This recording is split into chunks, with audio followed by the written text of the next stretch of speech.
Hey.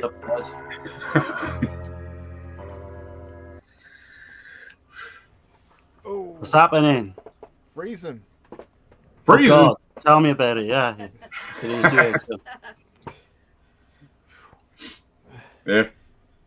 You all had a good like week? 11 degrees. Yeah, I mean it's been colder, but not recently. Yeah, we got really bad, like -3, -4 in the night. Is that Celsius or Fahrenheit? I have no idea. I don't know what the UK Yours is uses. totally different. Yeah, it's like 4 below, basically. Yeah. Same thing then, probably, right? I don't know. It's I don't like know. 12. It's weird. I think it's like 12 degrees here. I don't know what it is there, but That would probably be fairly warm, yeah, probably. what is where y'all at, Steve and Dana? About 11, I think. Yeah. Okay. Damn, that's crazy. Because Louisiana is a little bit warmer, but it seems about the same right now than y'all. Yeah. Ugh. Well, we're supposed to have snow next week, but now they're saying it might divert into France, so I don't know what's going to happen there. Yeah, you never. We got a couple of dustings of snow, nothing significant. Well, snow don't stick here. It ain't sticking. it just, Yeah, it just melts away, and then we get icy roads and shit. But that's about it. But All right. Well, I guess we'll start off with some recently watched stuff. I guess we go with Dirk first, usually. Oops. yeah, man, that's cool. Steve wants to do the intro again. Okay. So the first one I watched was the sandwiched in the Black Cat. You know, from Lucio Fulci, the sandwiched in film between what is it, City of Living Dead and House by the Center, or no, Beyond. Yeah, it was House by the like 80 Center. or something. A lot. I mean, there's a few movies that were released in 1980 that he did. Black Cat never gets hardly mentioned by anybody. You know, it's a loose adaptation of Poe. Patrick McGee steals the damn screen with his sweaty, jaundice-looking eyes and shit. I don't know, but real life jaundice eyes as well. Yeah. yeah, man, he was. You know, he's recording the dead on their tombstones and shit, and you know, Fulci's in the classic. Treating Daniela Doria like shit, like always. She's foaming in the mouth. She gets a foaming in the mouth death, sweating her ass off, naked. But anyway, it's pretty good one, man. The Black Cat. Yeah, it's like watching it this time though. I was like, is the cat the villain, or is Patrick McGee character the villain? There's a big question mark there. So, yeah, it's like mind control over the cat, maybe. Yeah, but like in Poe's story, it's the cat is the agent of evil, the spirit of perverseness and shit in the story. So, what do y'all think? It's been too long. I haven't seen it in quite a while. Didn't we watch it together? Yeah, but I mean that's been years ago. I got the DVD originally when it came out from Anchor Bay, and then I sold it. And then I bought it again, and I think I still have it somewhere. Okay. It's like everyone shit on that film when it first, up until I was saying to Dirk last night, up until like 5 years ago, people didn't really mention it. But I think it's Lucio Fulci's kind of like it's Hammer film, if you think about it, like the music, and it's got that Hammer feel. Right. So I really like it. Yeah. You got Mimsy Farmer, David Warbeck. Which I know Warbeck didn't get along with Fulci too good.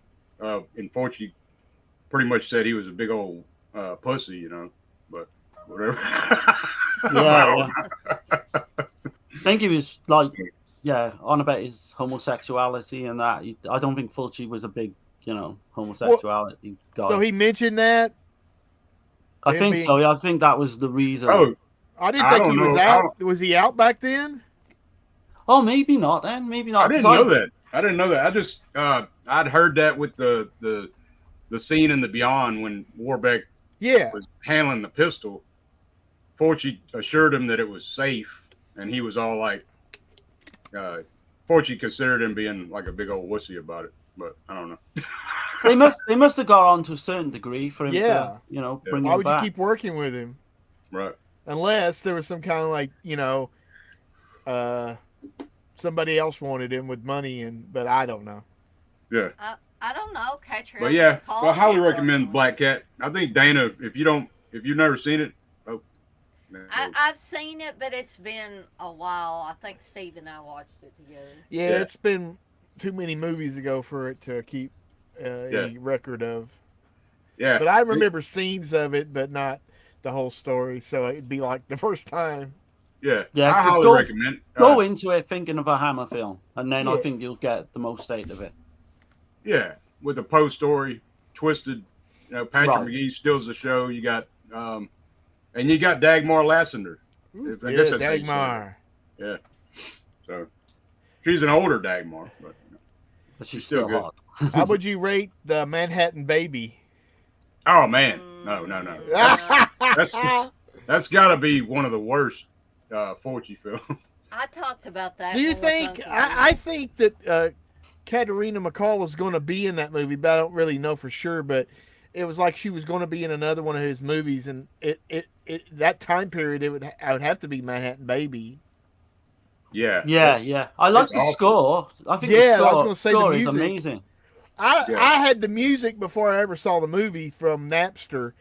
I connected some guy over in UK and saw all his music, and he had a ton of stuff from Fulci and Argento, and I just downloaded it all. Okay. Hell yeah. Yeah. Manhattan Baby. I know Fulci hated it. He called it a horrible film. So it's bad, but it's got some good things in there, yeah. Yeah. It's horrible. But it's not as bad as like the Red Monks or Demonia. Bad. Okay.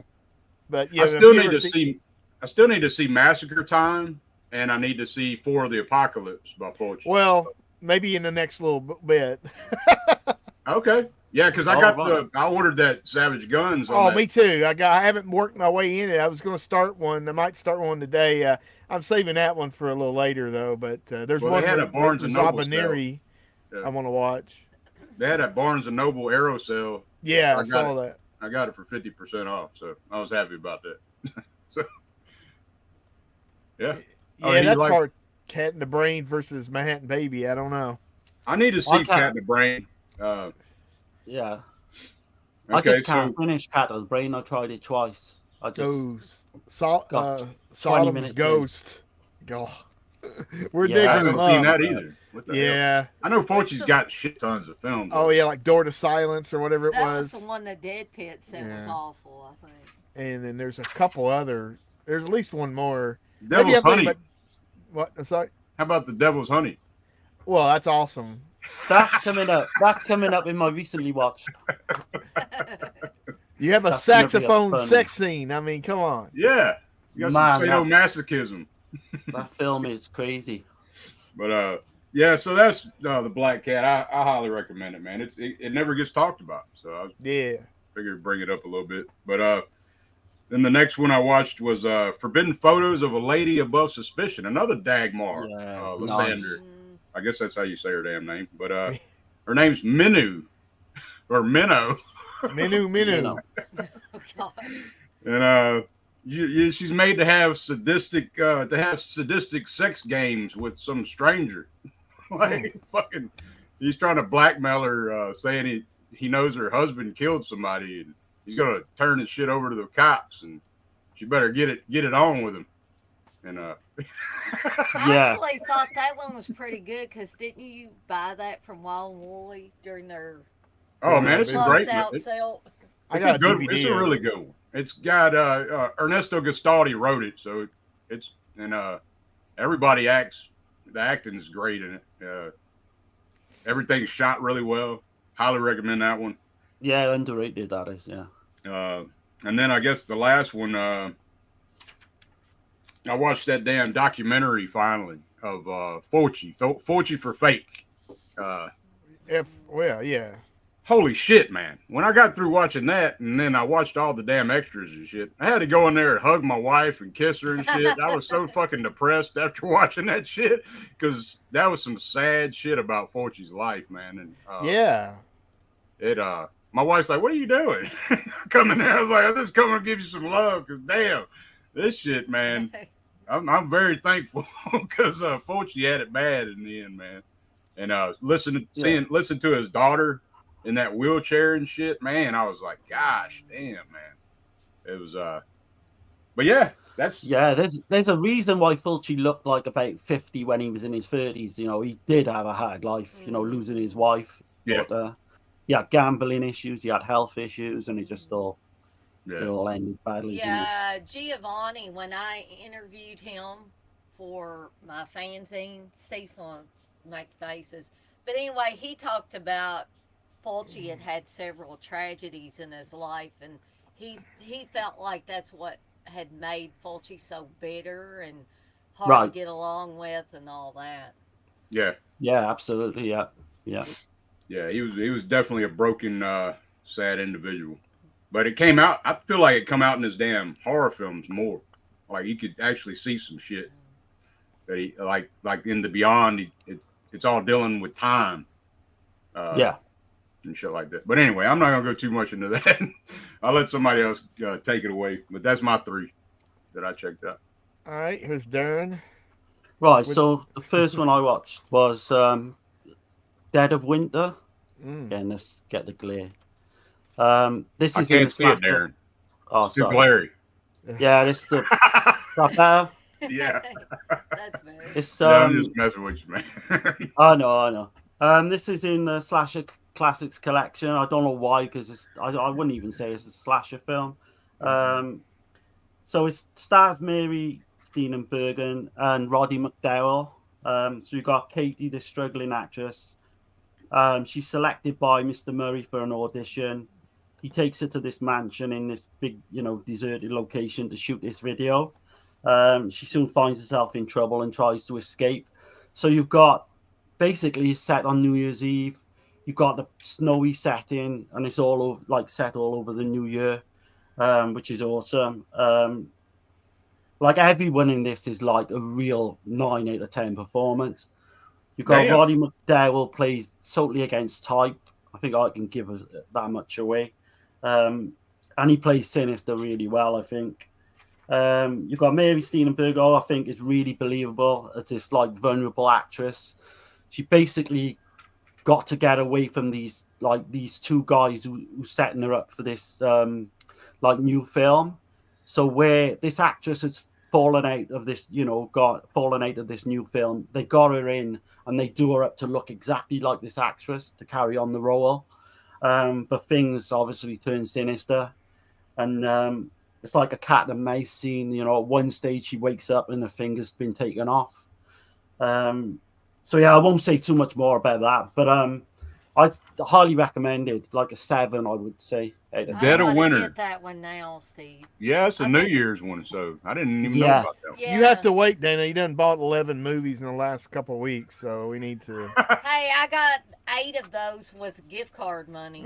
Next time it's money. You'll probably pick it up cheap in a sale. Wait for the sale. Is it that good, Darren, or are you putting it over way too hard? Be honest. Be honest. It's a 7 out of 10 for me. Okay. It's one I would definitely watch again. Okay. Possibly regularly, on the New Year's Eve or something. It comes out. I think if what I remember is right, it feels like a play to me, but I'd have to rewatch it. I think I remember you telling me that once before. But I think Dana would like it. There's quite a few slasher type kills, even though it's been marketed as a slasher and it's not. There's enough in there to keep a slasher fan happy. Next up, though, I gotta give Gizmo credit for this one. So he's been on to me to watch The Devil's Honey. Ooh. See, I don't have that one, man. I got the Severin. Yeah. Well, it's probably the same extras. I would Let me see that cover art, man. Yeah. Let me check that out. Yeah. Let me get that. I got a poster. Zoom in. God, no. You want to see my I'll poster? Zoom in. Man, this film. Yeah, I'm gonna get a post. I'm gonna find my poster. So, yeah. So yeah, you got Devil's Honey, 1986, directed by Lucio Fulci. This one stars the beautiful Blanca Marshallette, and people probably know her because she's the sister of Christina from Opera. He's finding his poster, is he? Yeah, there it is. Nice, No, it's glory. nice. Uh-oh. Is that signed? Is it signed, Steve? No. I didn't think so, but this song. No, I did right. meet that one dude, the guy that gets kidnapped. I forget his. Oh, Brett Halsey. Yeah, he was at Cinema Wasteland, but I don't know if I had that back then. I would have definitely got that signed. Yeah, so this stars Blanca Marshallette, the sister of Christina Marshallette, who's the lead in Opera. And I mean, she looks exactly the same, just a different hairstyle. She's like really hot. You've got Chlorine Clelly plays. She also starred in Hitchhike with David Hess from 1975. So you've got this starts off with these two young lovers, and this is the first scene. And he's basically a saxophone player, and he's like sex mad. And all I can say about that first scene is that is one lucky fucking saxophone.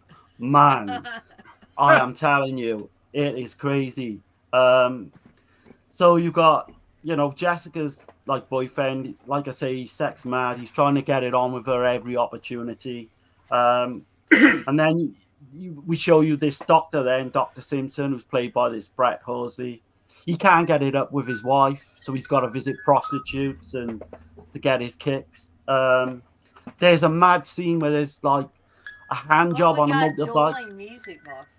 We got a bit of the psychic there going on. But yeah, there's a weird scene with she's giving him a hand job while she's on the back of his bike, while he's riding his bike, and he hits his head. And he basically then he becomes very ill. The doctor comes into it then because Jessica feels like the doctor could have saved his life but didn't. And then it goes into this strange kind of psychopath film where she chains this guy up and it's crazy, man. She imprisons him. She mentally tortures him. She lets him like basically go down orally on her. I was thinking, you lucky son of a bitch. I was thinking that's one, that's how I want to die, basically. There's a flashback where he's making out with Jessica, but they go to visit this cinema. And for some reason, he takes his boss along. So you see him watching a film in the cinema, and he's trying to make out with Jessica. And then for no reason at all, his boss just goes down and gives him a blowjob while he's doing it. And you're thinking, shit. So there's a flashback scene as well. She's like ruthless to him 1 minute, and then the next minute she lets him eat pussy. But then straight afterwards, she's like giving him dog food to eat just to like survive. It's absolutely crazy. There's protein in that. Yeah, I guess it would keep you alive, wouldn't it? It's probably fucking horse in it and everything, but I'm not sure if Dana's seen this because I'm not sure what Dana would make. I've seen it. I didn't get mad or anything watching it. I was just like, this is a crazy film. Oh man, it's you just got to go along with the ride. Quite literally, I think it's great. So yeah, Gizmo. There you go. I think Gizmo wants to do a stream for it. Yeah. So that'll be a good one. Last but not least was I watched Evil Among Us, the Golden State Killer, 2023.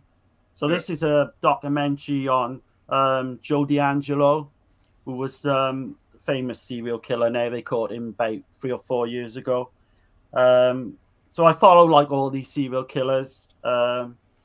But with this one, it's always intrigued me, like, because he starts off basically as this burglar. He progresses then into this peeping Tom, which escalates into rape and then murder. It's classic serial killer, like, material. And there's loads of photos as well of D'Angelo in this one I've never seen before. But there is, I'd say, a better 3 or 4 part documentary if you want to dig that out. And the podcast, I'll Be Gone in the Dark, is absolutely amazing. It's like 8 or 9 parts. But yeah, I give that a strong 7. So yeah, that's the 3 I've seen. Oh, here we go. This might take a while. What was the title of the last one, Darren? Evil Among Us, the Golden State Killer. It's soft, Tubi. It was. Okay. Yeah, it should be easy to get hold Evil of. Among Us. All right. No, I'm going to keep it to 3, even though I've watched more than that. But anyway, I just got in the, I think it's Dreams and Nightmares. It's the Robert Englund story, and you guys know how I love these. Well, I like biographies and stuff like that on anybody that's interesting to me, but in particular these horror people. Like I've got a Kane Hodder one that To Hell and Back. I'll say it again. That one's fantastic. The Smoke and Mirrors about Tom Savini, but I still haven't watched that one. I have it, but I need to. I got it in my rotten pile over here. I got you. But the Robert Englund one, it was good. That wasn't why I fell asleep. I fell asleep just because I got tired. But I watched a lot of it, and it's really, really good too. Gave me a lot of insight into Robert Englund that I didn't know about. I didn't know he had been married more than one time, for one thing. He got married, really, really early. He said it was a amicable, can't even say that word, divorce. But he said him and his first wife just got married too young. We got married too old. Yeah. Okay. Well, whatever. But it talks about his early career. It doesn't just focus on Nightmare on Elm Street, although it does spend a good deal of time talking about it. But there were some early movies that he was in that I was like, I got to get these movies so I can watch them, because not only did it look like he was good in them, but they looked like they were good movies. I had forgotten he was in Big Wednesday. For what one is it? thing. Big Wednesday. It's about surfers. Okay. I know you've seen Eaten Alive. Yeah, Eaten Alive. I've seen. My name's Buck. Yep, and he's ready. So I watched that one, and I watched. Let's see. I had these all in my brain, and now they. Well, if you don't remember, that's fine. No, I'll remember it anyway. I did watch Beyond the Door again, because I just got that in. Did that just get a release? Because I've been hearing quite a few people talking about that one lately. I don't think. When was the last time that release was out? I mean, it's at least a year or more. I didn't know if it was like a new release of it though. Maybe it's a reprint or a standard edition versus the collectors. Is it not got a lot of stuff in it? Mine had cards. Well, yours had a booklet. Yeah, and it was in a box. Could be. I think Steve got the limited edition with. There's like an amazing documentary about all all Exorcist rip-off films. Yeah, Exorcist yeah, Exorcist Italian style or something like that. Yeah, I need to see that. I forgot how much fun this one was, because it'd been a little bit since I seen it. But here's a question I got, and I think this happened when we watched Steve's copy of it, is does anybody notice that has this film that it pauses or it freeze frames in certain parts, and it just seems kind of random? But it doesn't appear to be a flaw in the disc. It appears that. Well, then I mean, I would press it so you can see the timer. Oh well. And then that way it'll tell you for sure if it stops, then it's freezing. But I would say either a whole bunch of them are like that. Or did it have any music that stopped and then picked right back up after it froze, or? No, it wasn't like that. It was like they froze on her face at certain points, or when they were showing flashes. That rings a bell, because I got the old Code Red DVD, and I'm pretty sure that happened on that as well. I don't know if Code Red, like Bill Olsen, decided, I'm going to go screw around with this and pause it at, like, freeze frame it at certain points, or if that was just something that was part of the film. So Didn't Steve do Red to Kill?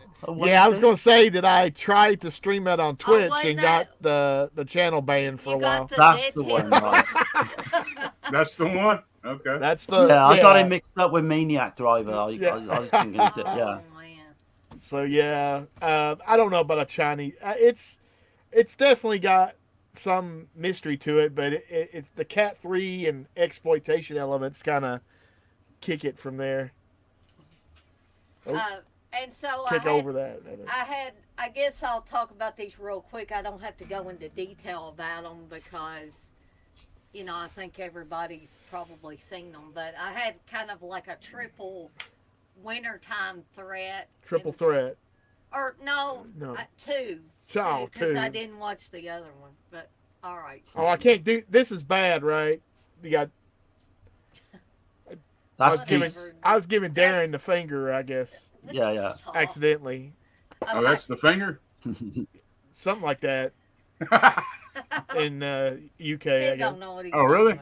Yeah, I thought so. Yeah. That's the wrong turn finger. You gotta give more effort with more fingers to piss someone off, or let them know you're pissed off. Go ahead, Dana. Sorry, babe. All right, so I watched the Shining again, Kubrick's version of The Shining. It's the only version there. It really is, yeah. I gave a whole discussion about that on one of my recent streams. Right. But anyway, it is a fantastic film. In this case, kind of loosely based on Stephen King's novel. Because Kubrick made it his own, and I'm not going to deny that it's a fantastic horror film, one of the greatest horror films ever made. So I don't need to go into detail about it, but if you have the ability to watch 4K and you don't have this one, I would highly recommend that you get it on 4K. I think it's probably my favorite 4K I own. I mean, I'm a little biased, but I'm just saying, even if I wasn't, even if I didn't love it the most, that shit looks great. Right. So, what's Stephen Dana's take on Eyes Wide Shut? Quickly, if Oh my gosh, it's been so long since I've seen it, Darren. Honestly. Right. Okay. I really don't know if there's a point to that movie. At least the way I remember. Oh, there's a point. There's definitely a point. There's a point, but there's multiple interpretations. Yeah, I mean, I agree, but it's just very bizarre. Just the secret society that sex and being anonymous with the mask and stuff. I don't know. It's been. I guess I really can't say much because I only remember, the big points. I do remember like a lot of censoring going on. With some of the sex scenes, they like superimpose a person on right in front of the sex scene, so you can't really see what's going on. But I'll have to check it out again one of these days. Mayor says I probably just ordered the Shout version of The Shining. No. Oh, that miniseries Stephen King version? No, but since you clued me into it that it's out, oh shit! No, you don't want to do that. I'm gonna get a sound effect that goes ching ching every time that's money coming out of Dama's account. You don't want to go down that road. I wouldn't get that. You can probably watch that on Tubi or something for free. I started watching that. Not to do that. The Rebecca De Mornay character is just so I just can't get my head around. It's the kid character. For me, man. That kid is. I don't like the kid. I want to strangle. He's no Danny Lloyd, right, Dana? No, he's not. Yeah. Get your ass out of here, boy. I don't know. But the final winter horror one I watched was another Stephen King adaptation, which was Misery, which has snow pretty much throughout the whole entire film. And if you don't like Misery, I don't know what to tell you. I mean, it's directed by Rob Reiner, got James Caan and Kathy Bates in the main roles, and Kathy Bates turns on the crazy, full throttle on this movie, and my dad literally cannot watch that scene anymore where she uses the sledgehammer on his feet. The hobbling? Yeah, the Hovland. Yeah. My dad, he saw it one time, and he's forever after that he had to turn his head if we were watching that movie. And this is a movie that has, what are you doing, Steve? I'm turning my head. This is a movie that has cursing in it, but it doesn't have any sex, Boom. no nudity, Boom. but it's still a fantastic film, and I think guys would say that too, regardless of the fact that it's. Yeah, I mean, I did hear they were going to remake Misery. Oh man. Oh Lord, don't do that. Please don't do that. I'm kind of glad it Who doesn't the hell have is going any, to play James like, Caan? You know. Well, I don't know if Rat Hammer is being serious, but Okay. Thomas Chalamet from like the Dune remake and the Wonka movie. Damn. I don't know, but I can't recall what I heard about it, but I did hear someone say, obviously they got to fucking make it young people. Whoever they got, they better make sure they get an actress that can say cock-a-doodie-doo the right way. Well, like Dina said, then it's got no sex in it. But I mean, I'm not sure I want to see Kathy Bates having sex. That's the fucking no. I mean, she was in that movie with Jack Nicholson. I think she did a nude scene in that. I don't think nobody wants to see that again. I think the farthest they may have gotten in a sexual nature was the sheriff and his wife, because she's massaging his knee when they're in the truck, and he said, below the knee or on the knee? Just like right above the knee. Oh, above the knee. That's horrible.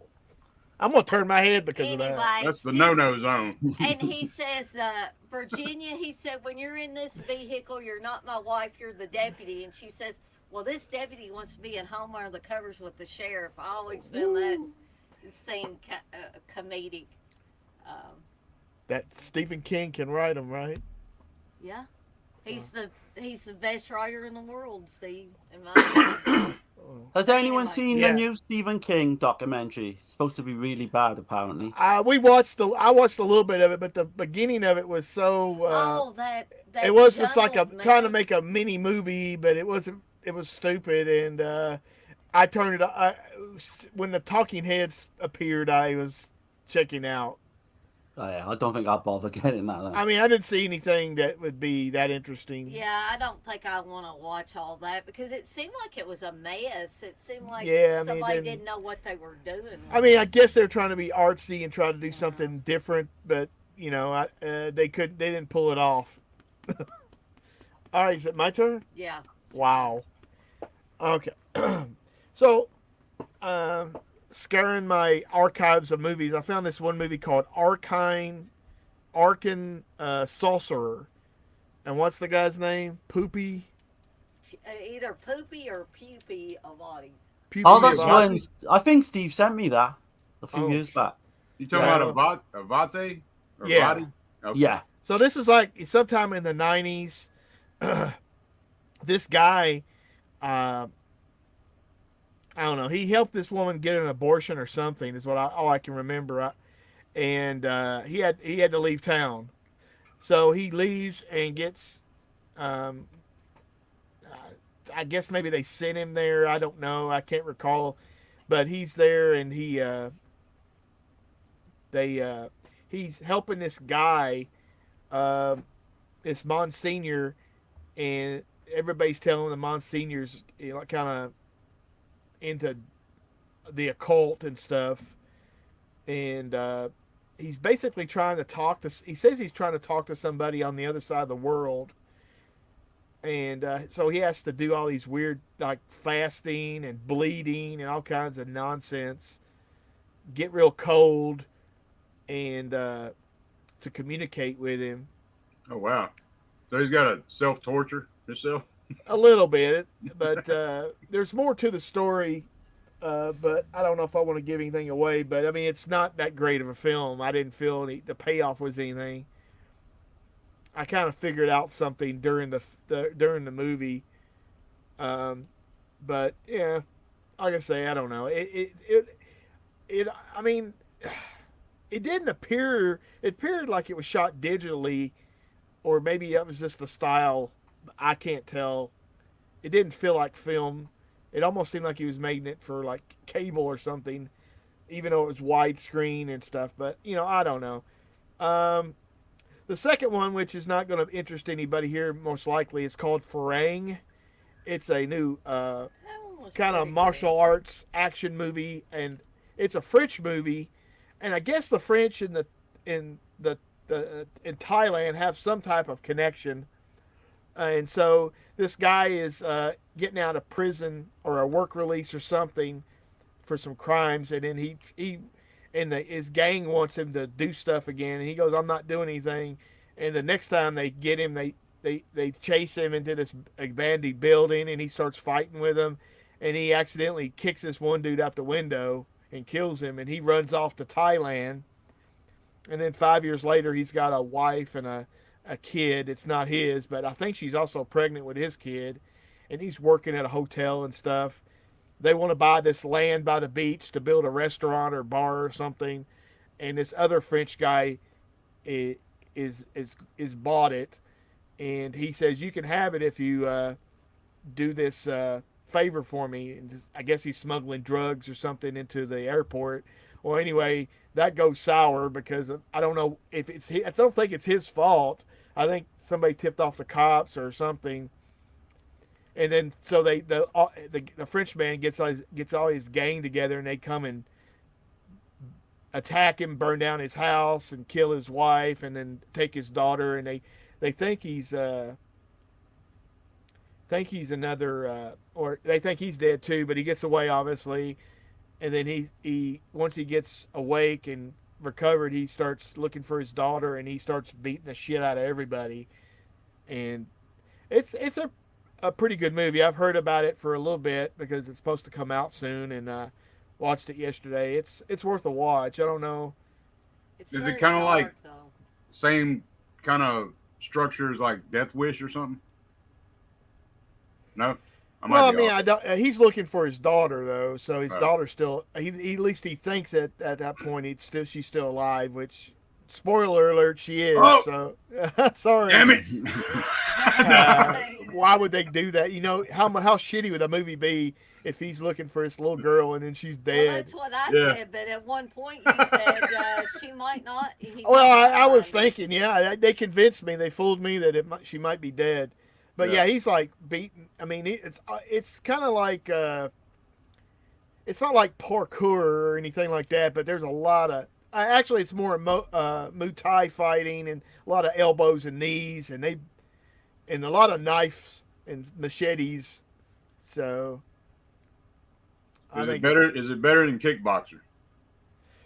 Well, since you got to read subtitles. I mean, the music in Kickboxer is better, obviously, because it has all those rip-offs of other songs.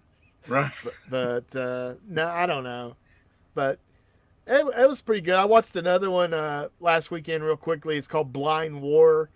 And it's I think it's a Chinese movie. But I could be wrong. I didn't look into it enough. This cop gets blinded and while he's capturing this crazy couple that are attacking a courthouse. The dude dies, but the woman gets sent to prison, and so he's trying to find how to use his, live without his sight and stuff. And then he goes with his daughter to some place overseas, and or Thailand or someplace. I'm not going to Thailand anytime soon. It's too dangerous. They kidnap his daughter. Damn. And then he's forced to fight all these guys, but he's blind. Of course, he's got a little more skill than a regular blind person. He's hearing and everything. He's like Daredevil, basically. So it was a pretty good action movie. But that's it. All right. Oops. Now on to the main feature, I think. Yeah, since you're the oops. Steve, what are you doing? I don't know. Messing with stuff. It's Darren's pick with his Fook hat. We're gonna let him talk. Yeah. Yeah. I think they spelled that backwards. They were dyslexic. Yeah. So this is Murder Obsession. This is like the latest release. I mean, yeah. Fuck UK anyway. Yeah. Fuck the UK. There we go. But Yeah, nothing could be truer actually. But so this is Murder Obsession, directed by Riccardo Freda. It's known like as Murder Syndrome. It's also known as Fear. So it stars It's also Anita known as Strindberg. Satan's altar. It is, yeah. It's Murder one of those films that got like Syndrome, loads of The Wailing. yeah, The Wailing, yeah. It stars Sylvia Dionzio, who plays Deborah, and what's quite interesting is when she came into this film, she was on the back of a divorce with Riccardo Diodato, and apparently she was like in a really bad mood all the way through filming. She would just go to the set and then just go straight to the hotel. But yeah, so you got a scandal from Michael's past emerges when he visits his mother's house with the director and others for a recent film project. So yeah, I just hope I can do this one justice because I've always like loved this film. Yeah, man. So, 30 seconds in, man. There's like a peekaboo behind a curtain. Yeah, so we got this intruder, and he's at the window, and he forces his way onto this woman. Like stripping her off and strangling her. So we don't know what's going on. But then cleverly it just pulls away, and it's been done quite a few times before, but we see that he's in this film scenario. But he's kind of heavy-handed, and this woman's thinking, shit, he's almost trying to kill me. But we got like a lot of flashbacks in this film as well. There's numerous flashbacks, dream sequences throughout. Michael has this flashback back to his childhood with his mother, and they've kind of got this fucking burial ground type relationship. It's really weird to where, they're kind of like kissing, and you think he looks just like his father. I told Dana they just did that to save money. Yeah, but if you think about it, they've done nothing to like distinguish the two from each other. Yeah, they've got exactly the same hair and the mustache. Yeah. Well, and I mean, he kind of looks older than his mother, to be honest. And that's the chick from Lizard and Woman Skin, or whatever the hell it's called. That's Anita Strindberg. Yeah, I thought that's so. The legend. Yeah, she's got the hard boobs because of those implants. Hell yeah, she's in your Vice. Right. Yeah. Oh God, yes. Kind of made to look older than what she is in this, though, isn't she? Well, I mean, that's the latest movie I saw her in from like 1980. I don't recall. I mean, from the movies I've watched, I haven't seen anything of her after that. Right. Yeah, I don't think she did a lot in the 80s. If you blink, you'll miss her. She's in Almost Human as well. Oh, I love her in that role as well. Yeah. Small role. We're going. So yeah, basically, then he turns up at his mother's house with his girlfriend, who I've just said, Deborah, and like he's got to tell the mother that she's in fact his secretary because he doesn't want his mother getting jealous. It's like this gothic old spooky mansion as well. I think I love that part of this film. There seems to be like a storm every like 10 minutes in here, which is great. Really sets the atmosphere. So his girlfriend kind of gets a bit pissy because he won't say to his mother that she's his actual girlfriend. We see this portrait of his father and this flashback saying, Michael, why did you do it? I don't know if you guys kind of worked out the twist. I'd say it's pretty easy to work out the twist. Well, I mean, at some point it's down to like 2 people. Right, but it does throw shit tons of red herrings at you. Like he did that shit. Oh, God, yeah. He did that shit in the iguana with the tongue of fire, too. You can say kind of throwing all these kind of red herrings. All comes at the end as well, yeah. But, so yeah, Michael has got this way with women, like with his girlfriend. He's kind of offish with her, but then, he kind of pushes it away, and the next thing you know, they're screwing on the bed. So he's like, come here. He takes it pretty much. Yeah. It's crazy, man.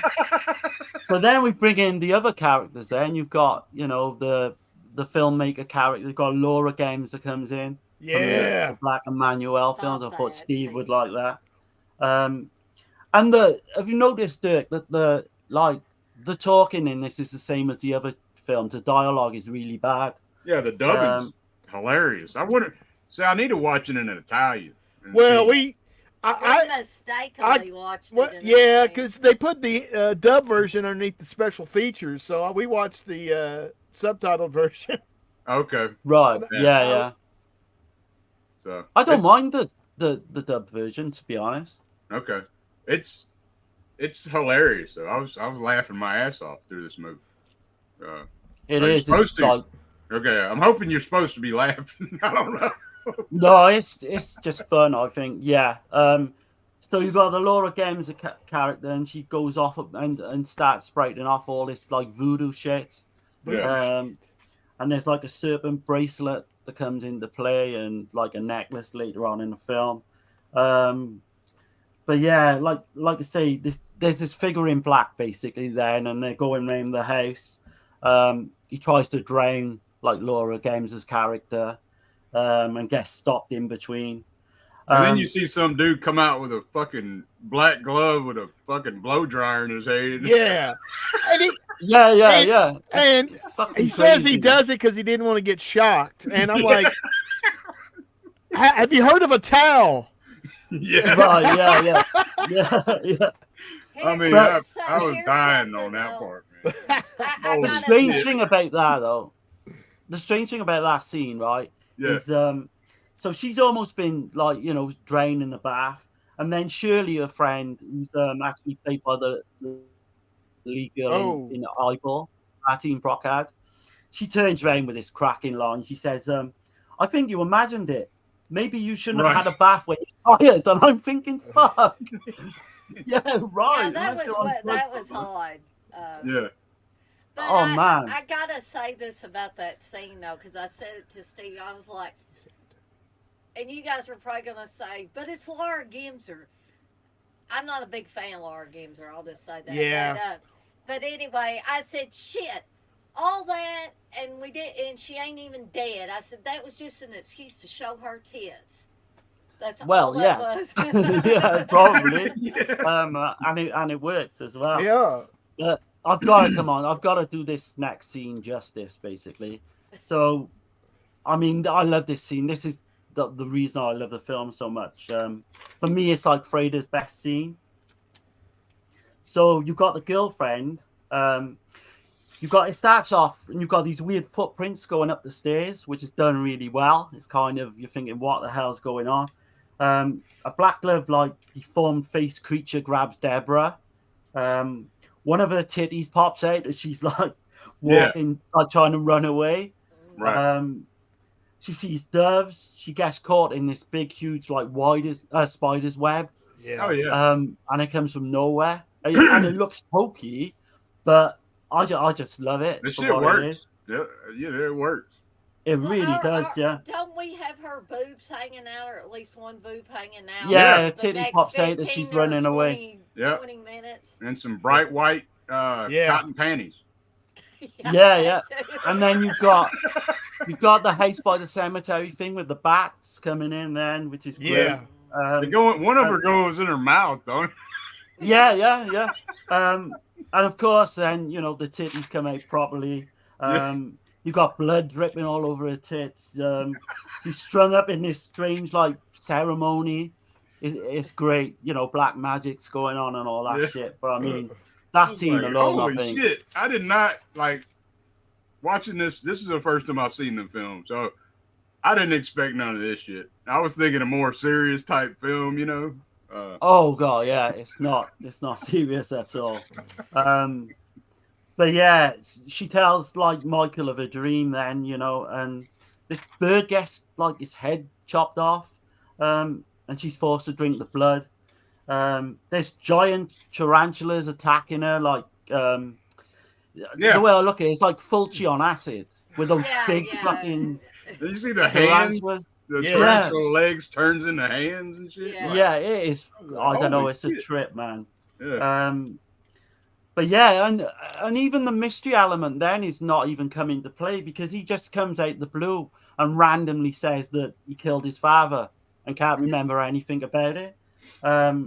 Just completely randomly, because his father was basically beating his mother, and he was put in a mental like institution when he was younger. Yeah. all that stuff is just so yeah, it's, you know, he says like a strange like force of nature came over him, and he was forced to like strangle this woman on set from early on in the film,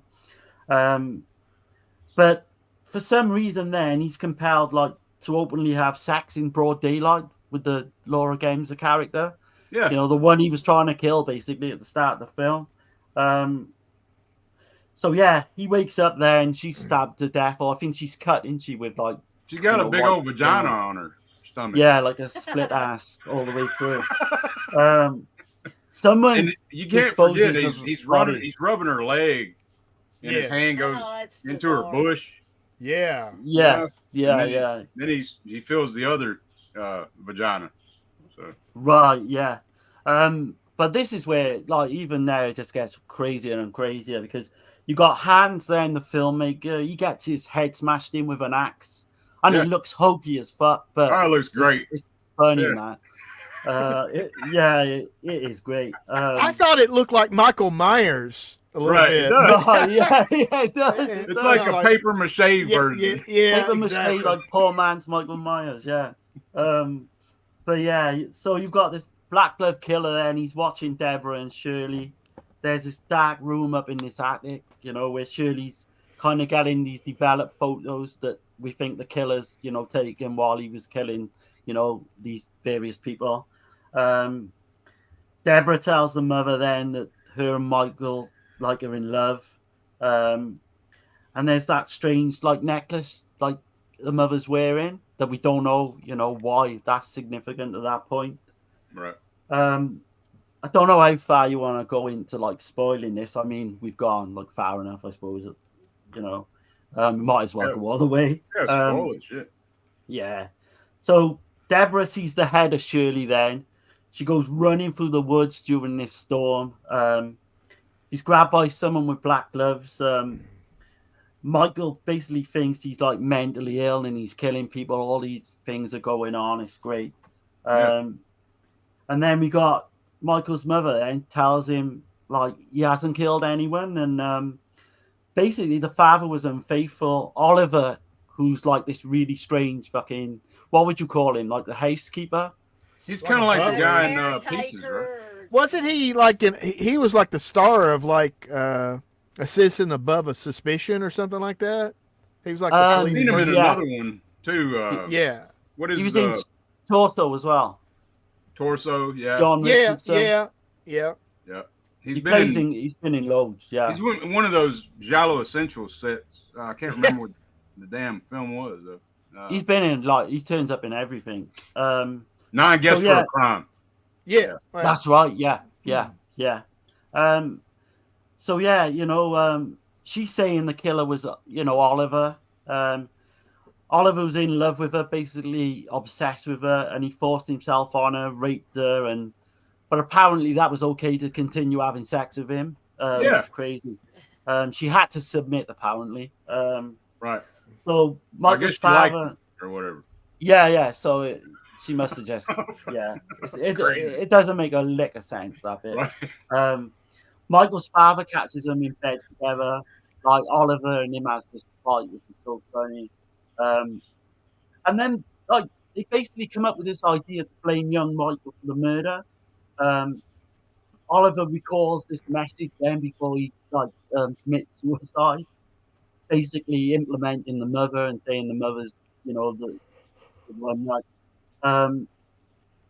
she's basically testified against Michael, saying, you know, he's the one who killed his father. Yeah.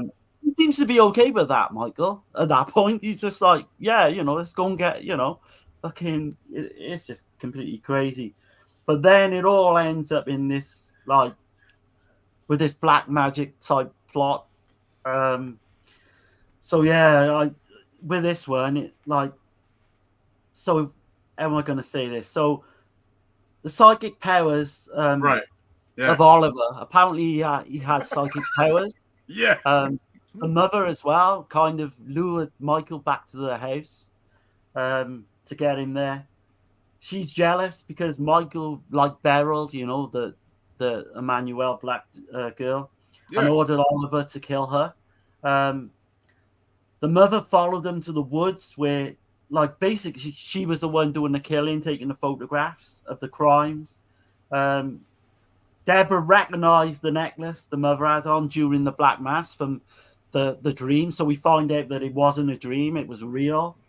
I mean, this is just, crazy shit. But Deborah, apparently, if you wear this, like, magic charm, this Solomon's seal, the devil won't affect her in any way, which is strange. And then, like, he basically realizes this and just lets her go. Well, like, he was being controlled from the mother with her black magic power. She was controlling his ESP supernatural power shit. Right, yeah, which doesn't make any sense at all, but it works with the film. So, like, Michael's mother then believes this, really weirdly believes that Michael then is William, his father, which kind of makes sense when you realize what's been going on in the film. But there's a strange thing about he entered his body. Like, she thinks, like, he died, this boy died when he was younger, and William entered his body. Yeah. Did any of you guys think that was weird? Yeah, she was saying, I thought she was saying that her husband's spirit went into him or something. Yeah. It's kind of definitely out there. It's like Freda didn't know. And then she wants to get it on with her son because of that. So yeah. So the last kind of couple of shots is you've got the Black Master dungeon from Deborah's dream was obviously true.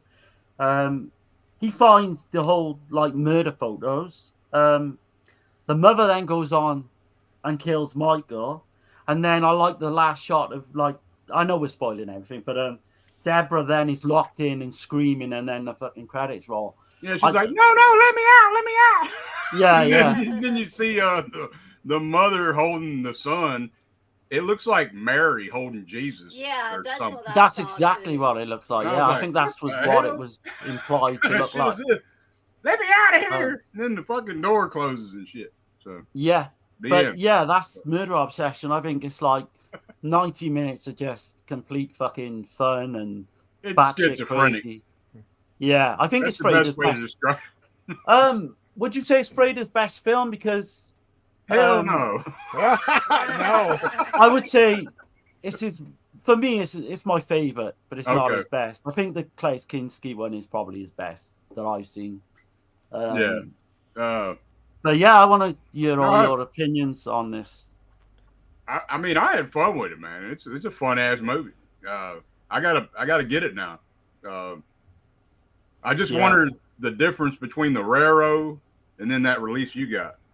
Right. So this is Radiance, but it says Raro on the box. Right. This is the one you want to go for.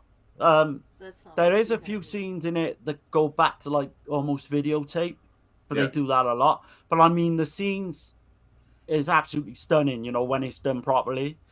From the actual print, is actually stunning. I've not yet seen the extras, but there's quite a few loads of extras on it. So I would say that it's like $17.99 in the UK. Yeah, I checked on it to get it here. If I was going to order it from Amazon UK, it's going to be like $40. So, I still think it's worth it because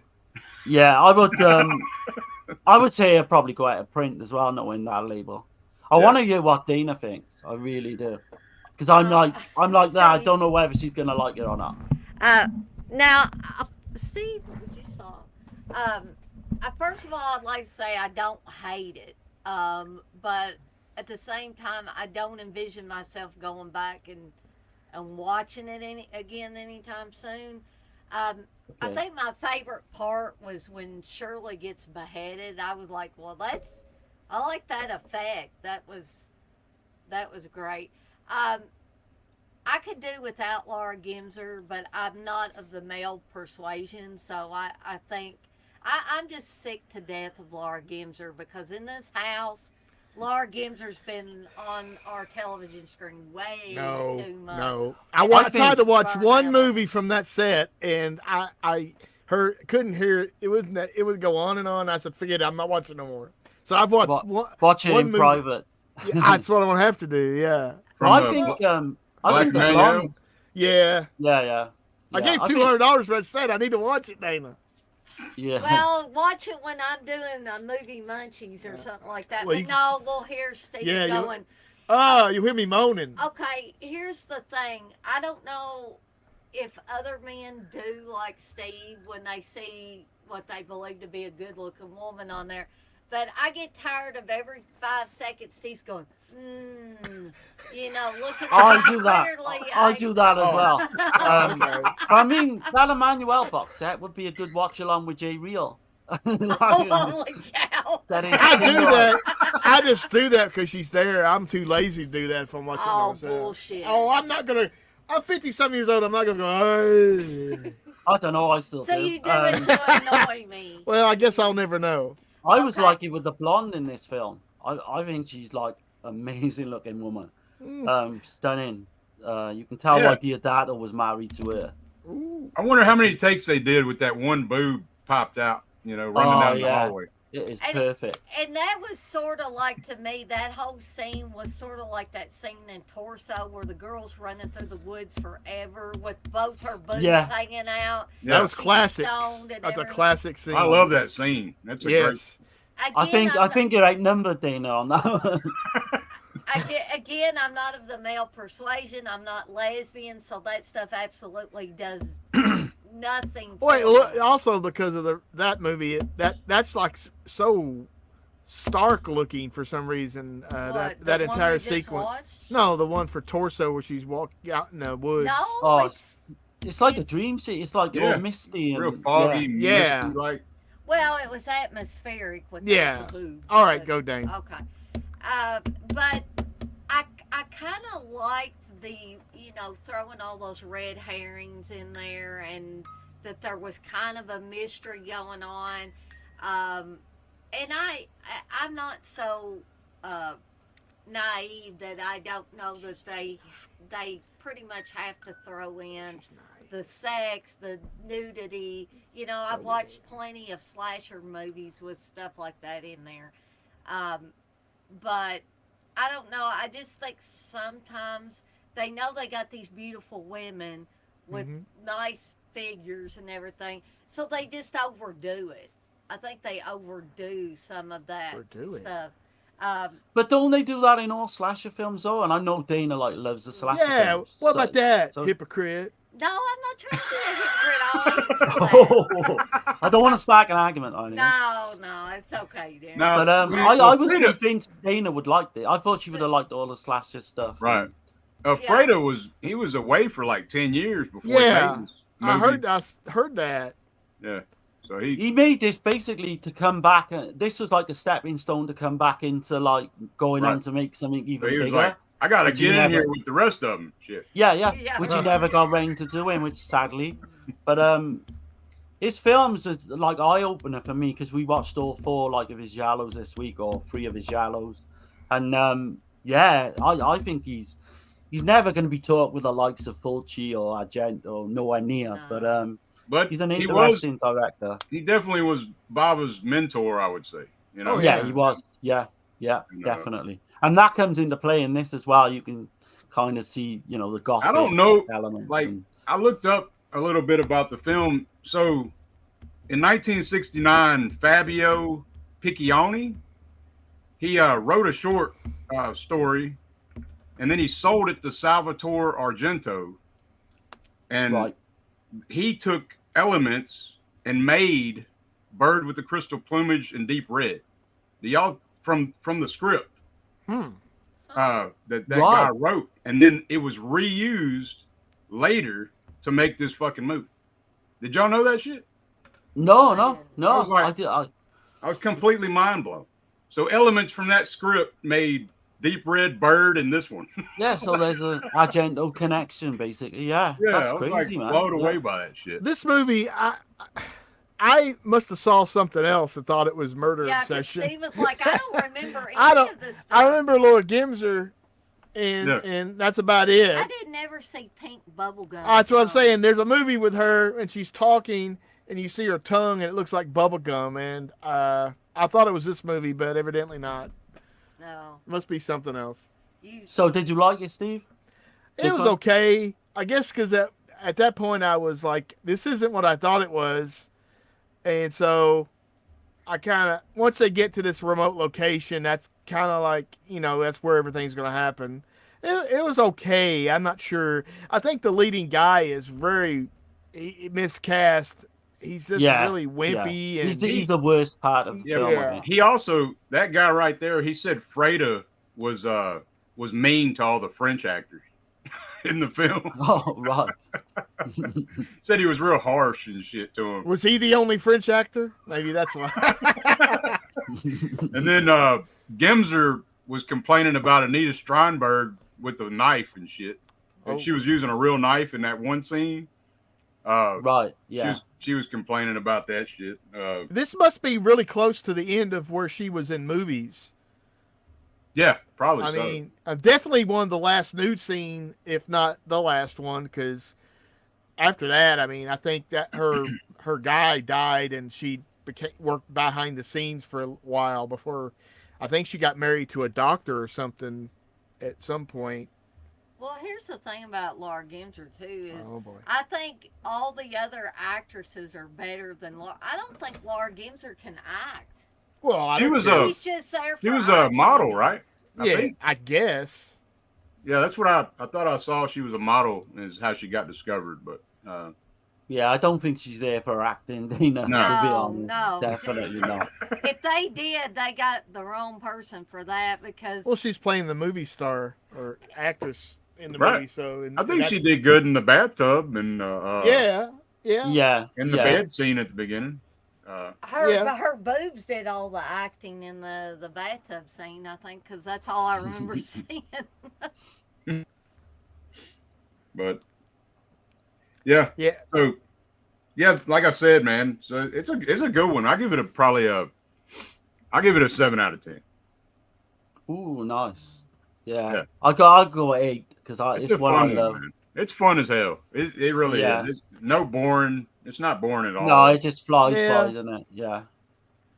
Out of the last bunch, it's probably one of the better ones. I'll have to give it a 5 out of 10. I'll go halfway. I'll give 6. Oh, just because. Because I know Freda was pissed off. 7, 8. Freda said he didn't like Tragic Ceremony, and he didn't like the Iguana with the Tongue of Fire. So I mean, I like Tragic Ceremony. I do That's too. kind of got the black magic element as well. So. Oh, I did order the Camille Keaton in Italy set when it was on sale. Oh, you got that coming, yeah? For $25, I said, shit, I might as well get it. So 2 out of 3 ain't bad. Yeah. I like Madeline though. I really do. I really love that film. 2 out of 3. Sex of the Witch. I don't know. Sex of the Witch is holy shit. It's pretty low grade. Yeah. I downloaded a version of that, and I was wondering why it wasn't subtitled all the way through. The subtitles just like stop. Yeah. And I don't know, but they're there. They're broken somehow. But yeah, it's a very weird movie. It's like a 10-minute sex scene that goes on and on and on, and it's not titillating in any way. You talking about the one in the coffin, or? Yeah, and the dude's got a limp cock. I'm like, how's that work? And it shows it. It shows. No. I think Dirk said I think that was like one of the takes they done, and they actually just put it into like this final print. Yeah. But he's getting it on with this really hot woman, and his dick's soft.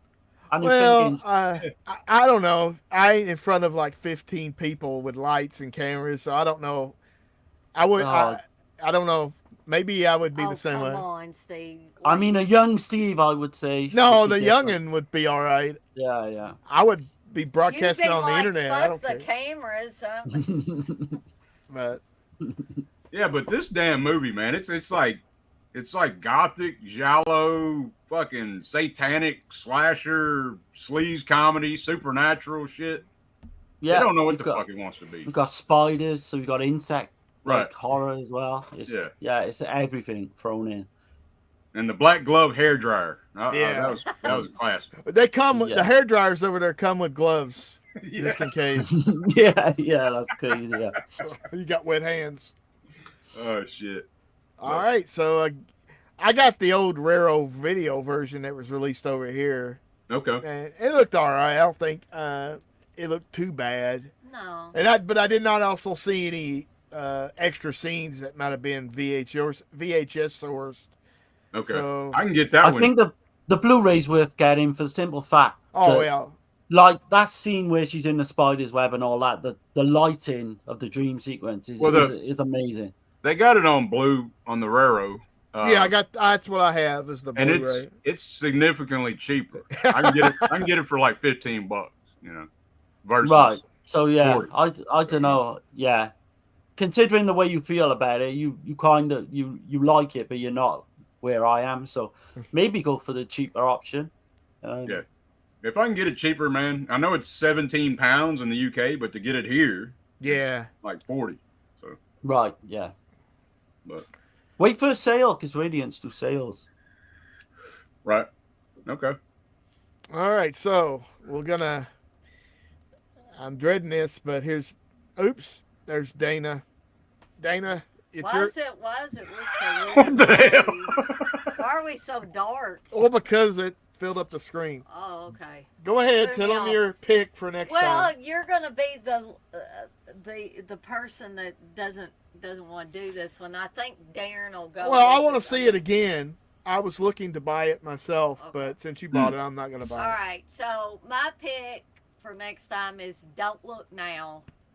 Oh, yeah. Don't Look Donald Now? Sutherland and Oh, yeah. Christie. Yeah. Oh hell yeah. Man, that's my favorite film of all time. So yeah. See, I knew Darren would like that one. Well, I mean, I just have to watch it again. It's pretty high tier for me too. I mean, I spoiler alert, I give it a 9 out of 10.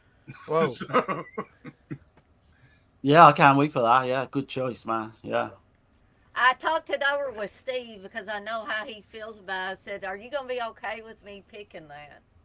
I mean, it's pretty to look at. I mean, it's in Venice and stuff. So, but I like I said, I haven't watched it in a number of years. So maybe my opinion might change.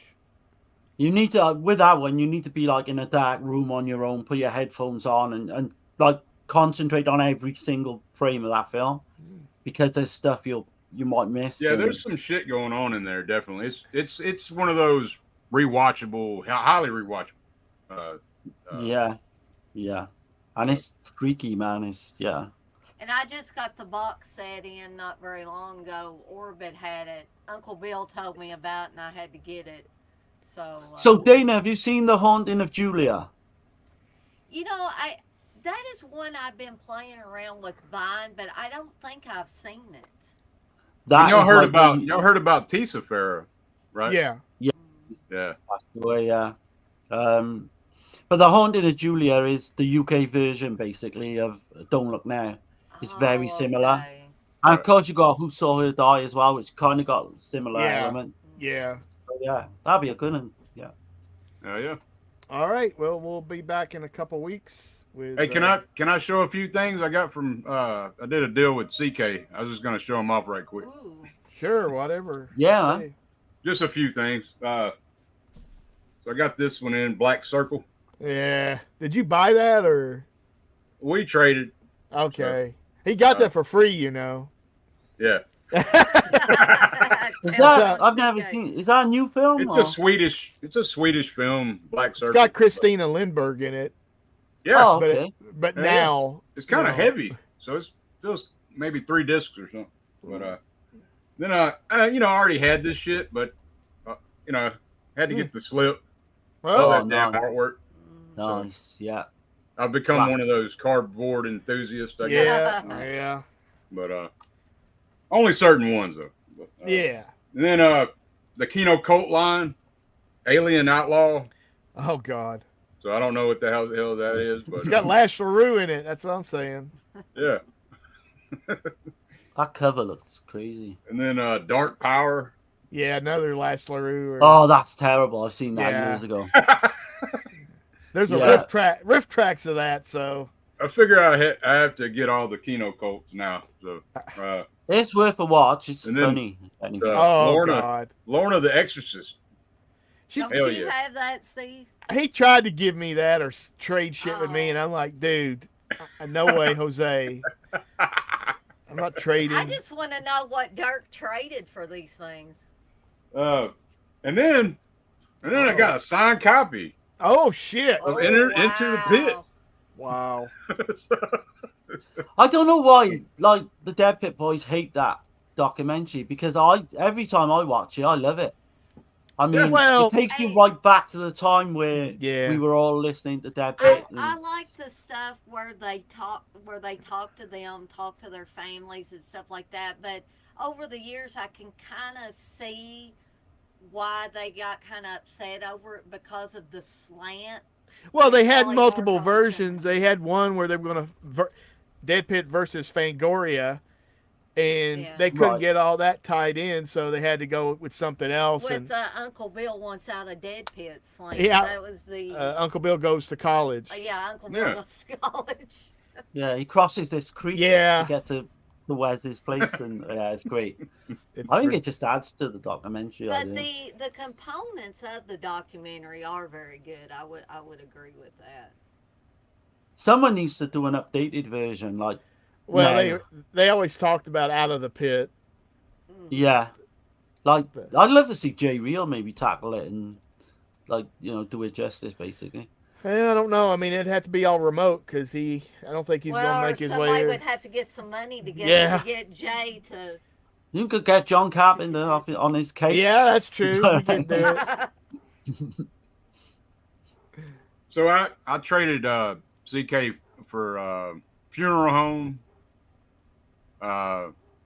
and the Arrow white box set of the Warriors. Oh. Yeah. His Funeral Home out. I didn't even know it was out. I didn't think it was out yet. It's not out yet. No. Oh, right. How's that work then? You're just going to send it to him when you got it? Scream Factory. Yeah. I got the Warriors release with some Christmas money. I watched the original theatrical cut, and it does look better. I guess I agree with everybody else about the little cartoon or comic book transitions. Yeah. But it was it makes it a lot. I don't know. It seems tighter with all that stuff. Right. But I digged it.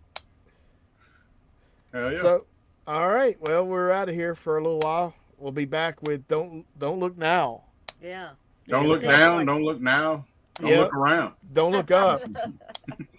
So, we'll see everybody then. Thanks for watching. Right. Peace out. Have a good one, guys. See you guys. Later.